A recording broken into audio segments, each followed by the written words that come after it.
Surat NSUI દ્વારા જીકાસ પોર્ટલની ખામીઓ મુદ્દે આક્રમક વલણ અપનાવવામાં આવ્યું છે। પ્રવેશ પ્રક્રિયા દરમિયાન વિદ્યાર્થીઓને પડી રહેલી મુશ્કેલીઓ અંગે કુલપતિશ્રીને રજૂઆત કરી તાત્કાલિક યોગ્ય કાર્યવાહી કરવાની માંગ કરવામાં આવી છે।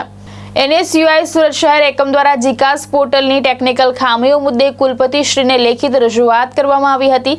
વિદ્યાર્થીઓને પ્રવેશ પ્રક્રિયા દરમિયાન લોગિન થવામાં તેમજ જરૂરી ડોક્યુમેન્ટ અપલોડ કરવામાં ભારે મુશ્કેલીઓ પડી રહી હોવાનું રજૂઆતમાં જણાવાયું હતું।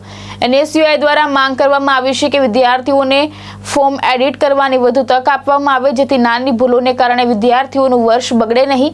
સાથે જ હેલ્પ સેન્ટરોને વધુ અસરકારક બનાવવાની પણ માંગ ઉઠાવવામાં આવી છે, જેથી વિદ્યાર્થીઓને સમયસર માર્ગદર્શન મળી રહે।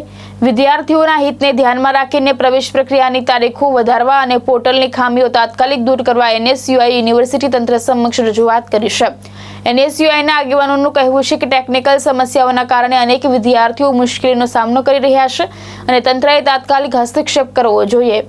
માજીદ પટેલ, સુરત NSUI પ્રમુખ। હાલમાં જે રીતે પ્રવેશ પ્રક્રિયા ચાલી રહી છે, જેમાં જીકાસ પોર્ટલમાં જે પ્રવેશ પ્રક્રિયા છે તેમાં વિદ્યાર્થીઓને ઘણી બધી સમસ્યાઓનો સામનો કરવો પડી રહ્યો છે, જેમ કે ટેકનિકલ ઇસ્યુ આવી રહ્યા છે, OTP આવતું નથી, લોગિન થતું નથી, સબ્જેક્ટ સિલેક્ટ કરવાના નથી આવતા, કોર્સ સિલેક્ટ કરવાનો નથી આવતો, વારંવાર લોગિન કરવું પડી રહ્યું છે, અપલોડ ડોક્યુમેન્ટ કરીએ છીએ તો ફરીથી અપલોડ કરવાના ડોક્યુમેન્ટ માંગે છે। એવી તમામ સમસ્યાઓ વારંવાર વિદ્યાર્થીઓનો સામનો કરવો પડી રહ્યો છે। તેને લઈને આજરોજ સુરત NSUI દ્વારા VNSU ખાતે વિરોધ પ્રદર્શન કરવામાં આવ્યું હતું અને કુલપતિશ્રીને આવેદનપત્ર આપવામાં આવ્યું હતું।